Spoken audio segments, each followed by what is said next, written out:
মা তো জন্ম দিয়েছে, 10 মাস কষ্ট করেছে আমার জন্য।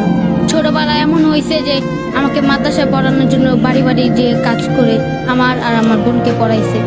মাকে কতটুকু ভালোবাসো? অনেক ভালোবাসি নিজের থেকে। সিয়াম তুমি কি করো? আমি আগে মাদ্রাসায় পড়তাম, তারপর হঠাৎ করে আমার আব্বু আর মার সাথে ডিভোর্স হয়ে গিয়েছিল। তারপর আমি আর মাদ্রাসায় পড়ালেখা করি না, নানির কাছে থাকবো। আব্বু আর মায়ের ডিভোর্স কেন হলো? মাকে অনেক অত্যাচার করতো, এই জন্য মা আব্বুকে ছেড়ে চলে গিয়েছে। এখন মা থাকে কোথায়? মা এখন থাকে যে 12 গলিতে। তুমি কি মায়ের সাথেই থাকো? না, আমি আব্বুর সাথে থাকি। বাবা কি বিয়ে করেছে?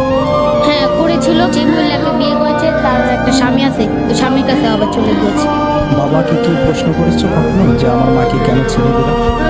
করেছিলাম, কিন্তু কি কয় তোর মা বিদেশ বিদেশ করে আমাকে ছেড়ে চলে গিয়েছে, এইসব বলেছে। মাকে কতটুকু ভালোবাসো? অনেক ভালোবাসি নিজের থেকে। মা তো জন্ম দিয়েছে, 10 মাস কষ্ট করেছে আমার জন্য। মায়ের সবচেয়ে কোন ভালোবাসাটা তোমার বেশি মনে পড়ে?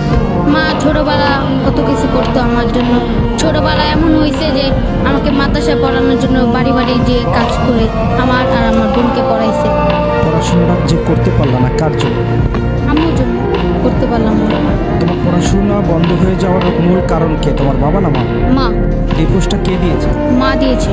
তারপর মা কি করে না, নিজের জীবনটা শেষ করবো না, তারপর চলে গিয়েছে আব্বুকে ডিভোর্স দিয়ে।